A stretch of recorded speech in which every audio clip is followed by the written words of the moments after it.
Hi friends, welcome to Hiba's Kitchen and Vlog. இன்னைக்கு வீடியோல ஒரு சூப்பரான டேஸ்டியான வீட்லயே மைக்ரோ ஓவன் இல்லாம ப்ரௌனி வந்து ட்ரை பண்ணியிருந்தோம். அவ்வளோ சூப்பரா வந்துருந்துச்சு.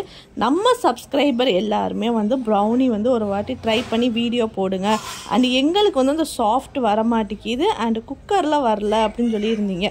ஸோ அவங்களுக்காண்டியே இந்த வீடியோ. வாங்க வீடியோக்குள்ளே போகலாம். தேவையான பொருட்கள் வந்து chocolate, maida, vanilla essence and நாங்கள் சாக்லேட் சிரப் வச்சுருந்தோம். முட்டை 3 முட்டை எடுத்திருக்கோம் அண்டு கொக்கோ பவுடர். இதெல்லாம் தான் இன்க்ரீடியன்ட்ஸ். பட்டர் வந்து இதில் ஃபஸ்ட்டு வந்து நான் 1.5 டம்ளர் வந்து பட்டர் ஊற்றிருந்தோம்.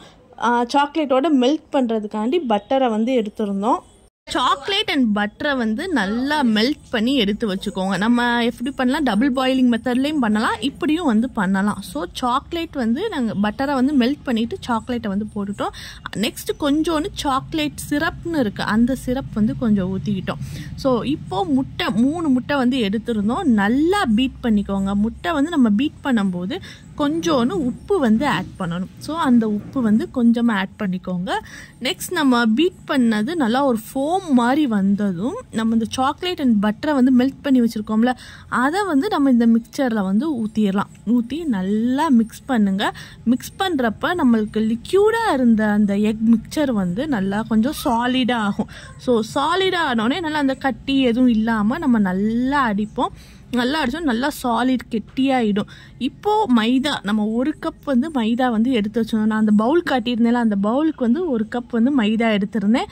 ஸோ அந்த அளவு மைதாலேருந்து ஒரு 3/4 அளவு கொக்கோ பவுடர் வந்து எடுத்திருந்தோம். ஸோ ரெண்டும் நம்ம சலிச்சு போட்டுருவோம். இந்த மிக்சரோட ஆட் பண்ணிடுங்க. ஆட் பண்ணிவிட்டு நல்லா கெயின் பண்ணுங்கள். அதை நல்லா கிரைண்ட் பண்ணுங்கள். ஸோ எவ்வளோக்கு எவ்வளோ நீங்கள் வந்து கட்டி இல்லாமல் சாஃப்டாக வந்து பண்ணுறீங்களோ அப்போ தான் நம்மளுக்கு அந்த ப்ரௌனியோட சாஃப்ட்னஸ் வந்து கொடுக்கும். அண்டு வெண்ணிலா எசன்ஸ் வந்து கொஞ்சோன்னு ஆட் பண்ணி, பேக்கிங் சோடா கொஞ்சமாக ஆட் பண்ணிக்கோங்க. இந்த ஸ்டேஜில் உங்களுக்கு வந்து அந்த நம்ம மிக்சர் வந்து சாலிடாக இருந்துச்சுன்னா பட்டர் ஆர் ஆயில் நம்ம சேர்த்து கொஞ்சம் மிக்ஸ் பண்ணிக்கலாம். நாங்கள் வந்து பட்டரே வந்து ஊற்றிக்கிட்டோம்.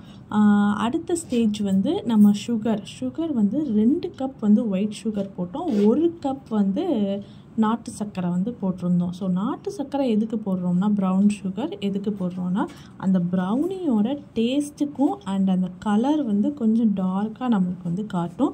அதுக்காண்டி தான் வந்து நாட்டு சர்க்கரை வந்து போடுறோம். அண்டு நட்ஸு, பாதாம், முந்திரி, ஆல்மண்ட் அதெல்லாம் இருந்துச்சுன்னா நீங்கள் வந்து குட்டி குட்டியாக சாப் பண்ணி நீங்கள் போட்டுக்கலாம். இல்லை சாக்லேட் சிப்ஸாக வந்து இருக்குது அப்படின்னாலும் சாக்லேட் சிப்ஸை நம்ம மேலே வந்து ஸ்ப்ரிங்கிள் பண்ணிக்கலாம். ஸோ அது ஒரு ஃப்ளேவராக நம்மளுக்கு வந்து நம்ம கேக் சாப்பிடும்போது, ப்ரௌனி சாப்பிடும்போது நம்மளுக்கு ஒரு ஃப்ளேவராக இருக்கும். ஸோ இப்போ வந்து கரெக்டான கன்சிஸ்டன்சியில் ப்ரிப்பேர் பண்ணியாச்சு. ஸோ இப்போது இந்த மோல்டில் வந்து நம்ம பட்டர் பேப்பர் வந்து தடவணும். பட்டர் பேப்பர் வந்து நம்மக்கிட்ட இல்லாதனால என்ன பண்ணிட்டோம்னா, அந்த மோல்டில் வந்து பட்டர் தடவி அண்டு மைதா மாவை வந்து மேலே வந்து நல்லா எல்லா இடத்துலையும் ஸ்ப்ரெட் பண்ணுற மாதிரி ஸ்ப்ரெட் பண்ணிவிட்டு நம்ம ப்ரிப்பேர் பண்ணி வச்சுருந்த இந்த க்ரீமை வந்து நம்ம இது பண்ணியாச்சு. அந்த மோல்டில் வந்து ட்ரான்ஸ்ஃபர் பண்ணியாச்சு. ட்ரான்ஸ்ஃபர் பண்ணி இப்போ குக்கரை வந்து முன்னாடியே ப்ரீஹீட் பண்ணி வச்சிடணும். ப்ரீஹீட் வந்து நம்ம ஒரு 20 நிமிஷம் ப்ரீஹீட் பண்ணிடுங்க. ப்ரீஹீட் பண்ணிவிட்டு இந்த கேக்கை வந்து நம்ம உள்ளக தூக்கி வச்சுருவோம். வச்சு இது டைம் வந்து 1.5 மணி நேரம் ஆச்சு. இது கரெக்டாக வெந்து நாங்கள் வெளியே எடுக்கும்போது கரெக்டாக 1.5 மணி நேரம் ஆச்சு.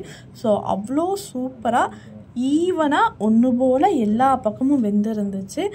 ஃபைனலாக நம்ம செஞ்ச ப்ரௌனி ரெடி ஆகிடுச்சு. ஒரு சூப்பர் டெக்ஸ்சரோட அண்டு ஃபிட்ஜியாக நம்ம கடையில் பார்க்குற மாதிரியே செம்ம டேஸ்ட்டோட மேலே நாங்கள் சாக்லேட் சிரப்பெல்லாம் ஊற்றி ரெடி பண்ணிட்டோம். ஆனால் இது சாப்பிட வந்து ஒரு 2 மணி நேரம் கழித்து சாப்பிடுங்க. இந்த சூடோடு சாப்பிட்டிங்கன்னா அந்த டேஸ்ட்டு தெரியாது. நல்லா ஆறட்டும், ஆறுனக்கப்புறம் சாப்பிடுங்க, அவ்வளோ டேஸ்ட்டாக இருக்கும். கண்டிப்பாக உங்கள் வீட்லேயும் ப்ரௌனி செஞ்சு பாருங்கள். அண்டு லைக் பண்ணுங்கள், நம்ம சேனலை சப்ஸ்கிரைப் பண்ணுங்கள், நிறையா ஷேர் பண்ணுங்கள். ஸோ ப்ரௌனி வந்து அதே மாதிரி முக்கியமான ஒரு பாயிண்ட்ஸு, அன்னைக்கு சாப்பிட்றப்ப டேஸ்ட் உங்களுக்கு ரொம்ப தெரியாது. ஒரு 2 நாள் இல்லை மறுநாள் சாப்பிட்டா தான் அந்த டேஸ்ட் வந்து அவ்வளோ செம்மையாக இருக்கும். ஸோ ட்ரை பண்ணுங்கள், லைக் பண்ணுங்கள். பாய். கண்டிப்பாக நம்ம சேனலை சப்ஸ்கிரைப் பண்ணுங்கள், மறந்துடாதீங்க.